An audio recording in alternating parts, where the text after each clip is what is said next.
Hello दोस्तों, आज की वीडियो में हम कवर करेंगे पोस्ट ऑफिस की scheme senior citizen saving scheme. Post office का ये सबसे बेस्ट इंटरेस्ट रेट वाला खाता है। इसमें इंटरेस्ट रेट सबसे ज़्यादा है। भारत सरकार की गारंटी आपको इस खाते में मिलती है। जैसा कि आपको पता ही है, हर महीने 21,500 रुपये आपके बैंक खाते में आराम से आपको मिलेंगे अगर आप इस स्कीम में इन्वेस्ट करते हो। तो इस वीडियो में हम क्या क्या कवर करेंगे। सबसे पहले हम देखेंगे कौन इस खाते को खुलवा सकता है। उसके बाद हम कवर करेंगे कितने पैसे आप जमा कराओगे और कितने आपको मिलेंगे। तीसरा है, अगर आप खाते को समय से पहले बंद कराते हो तो उस केस में क्या होगा। टैक्स, नॉमिनेशन और रिन्यूअल के बारे में भी हम आपको जानकारी देंगे। अगर आप चैनल पर नए हैं तो चैनल को सब्सक्राइब जरूर करें। तो अब जानते हैं कि कौन कौन इस खाते को खुलवा सकते हैं। सबसे पहले तो सीनियर सिटीजन यानी कि 60 साल से अधिक आयु के व्यक्ति इस खाते को खुलवा सकते हैं। दूसरा है, अगर आप गवर्नमेंट एम्प्लॉई हो तो आप 55 से लेकर 60 साल तक की आयु के बीच में भी इस खाते को खुलवा सकते हो। उसके लिए आपको जो रिटायरमेंट बेनिफिट है वो 3 महीने के अंदर अंदर ये खाता आपको खुलवा लेना है। जो भी हमारे रक्षा कर्मचारी हैं, मिलिट्री फोर्सेस से रिटायर हैं, उनके लिए जो एज है वो 50 साल से अधिक और 60 साल से कम निर्धारित की गई है।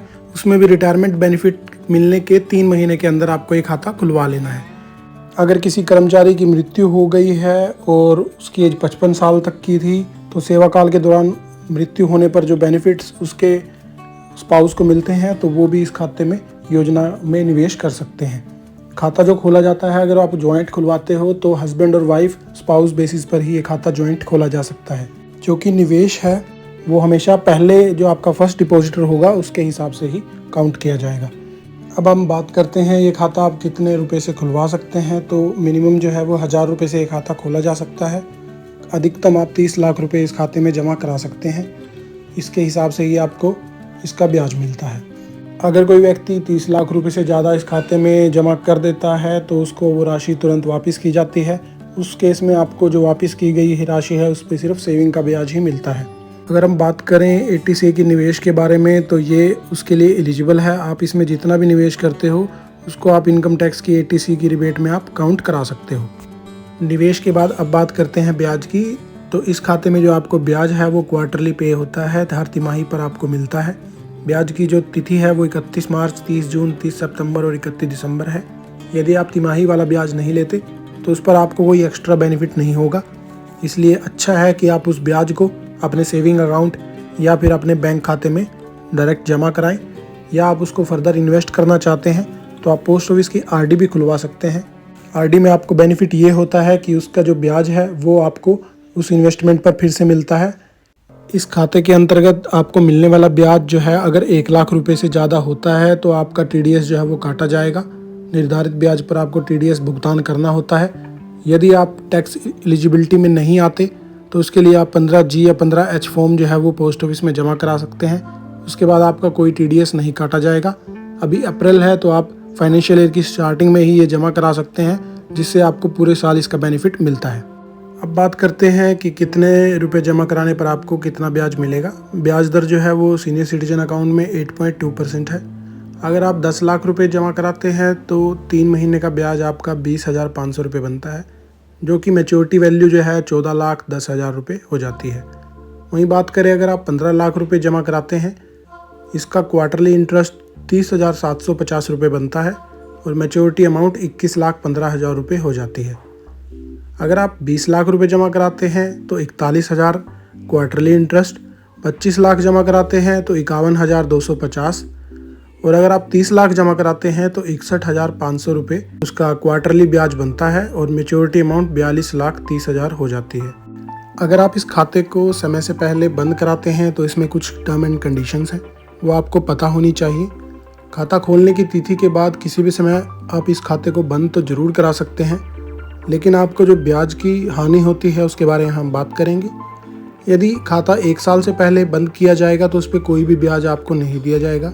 यदि आपके खाते में कोई ब्याज क्रेडिट कर दिया गया है तो जो प्रिंसिपल अमाउंट है उसी से ही वो डिडक्ट करके आपको जो है पेमेंट की जाएगी। यदि 1 साल के बाद लेकिन 2 साल से पहले आप इस खाते को बंद कराते हैं तो जो प्रिंसिपल अमाउंट है उसमें से 1.5% जो है वो अमाउंट आपका डिडक्ट कर लिया जाएगा। यदि 2 साल के बाद और 5 साल से पहले इस खाते को बंद किया जाता है तो भी इसमें 1% जो है वो प्रिंसिपल अमाउंट की कटौती की जाती है। अगर हम बात करें मैच्योरिटी पर खाता बंद कराने के बारे में, तो मैच्योरिटी पर आप ये खाता बंद करा सकते हो। अगर आप एक्सटेंड कराना चाहोगे तो वो भी हो जाता है। 5 साल के बाद ये खाता आपका बंद हो जाएगा। इसका प्रिंसिपल अमाउंट जो है वो आप अपने सेविंग अकाउंट में या बैंक खाते में ले जा सकते हो। साथ ही साथ अगर हम बात करें कि किसी व्यक्ति की मृत्यु हो जाती है, तो मृत्यु की तिथि से उस खाता धारक के नॉमिनी को जो पोस्ट ऑफिस का सेविंग इंटरेस्ट है उस दर से ब्याज मिलेगा। यदि उसका जॉइंट होल्डर एलिजिबल है इस खाते को कंटिन्यू करने के लिए, जो उसकी खाते खोलने की कंडीशन है वो अगर उसको सेटिस्फाई करता है, तो वो उस खाते को कंटिन्यू कर सकता है। और यह भी ज़रूरी है कि उसके जो जॉइंट होल्डर है उसका कोई और सीनियर सिटीजन अकाउंट का खाता ना हो, उसकी जो एज हो वो उस क्राइटेरिया के अंदर आती हो, और जो उसकी टोटल डिपॉजिट लिमिट है वो 30 लाख से ज़्यादा नहीं होनी चाहिए। तो ये कंडीशंस अगर वो सेटिस्फाई करते हैं तो वो उसकी मृत्यु के बाद भी इस खाते को कंटिन्यू कर सकते हैं। अब बात करते हैं सीनियर सिटीजन अकाउंट को। अगर आप एक्सटेंड कराना चाहते हो, 5 सालों की अवधि उसकी पूरी हो चुकी है, तो आप उसको एक्सटेंड करा सकते हो 3 साल की अवधि के लिए। ये कितनी बार भी आप उस खाते को एक्सटेंड करा सकते हो। पहले ये लिमिट सिर्फ 1 बार थी, लेकिन अब जो है इसको बढ़ाकर अनलिमिटेड टाइम कर दिया गया है। जैसे ही आप किसी खाते को एक्सटेंड करते हो तो उसका जो ब्याज है वो एक्सटेंडेड जो तारीख है उसके हिसाब से जो ब्याज एप्लीकेबल है वो ही आपको मिलेगा। और खाते की मैच्योरिटी होने के 1 साल के अंदर अंदर आप इस खाते को एक्सटेंड करा सकते हो। साथ ही साथ इसमें अब जो नया नियम है वो ये है कि अगर आप खाते को एक्सटेंड कराते हो और उसकी जमा राशि को अगर आप 1 साल से पहले निकलवा लेते हो, तब भी इसमें 1% की कटौती जो है वो की जाएगी। पहले ये नियम नहीं था। अगर आप एक्सटेंड कराते हो और खाते को बाद में बंद कराना चाहते हो तो कोई भी कटौती नहीं होती थी, लेकिन अब ये नियम जो है 1% कटौती का लगा दिया गया है।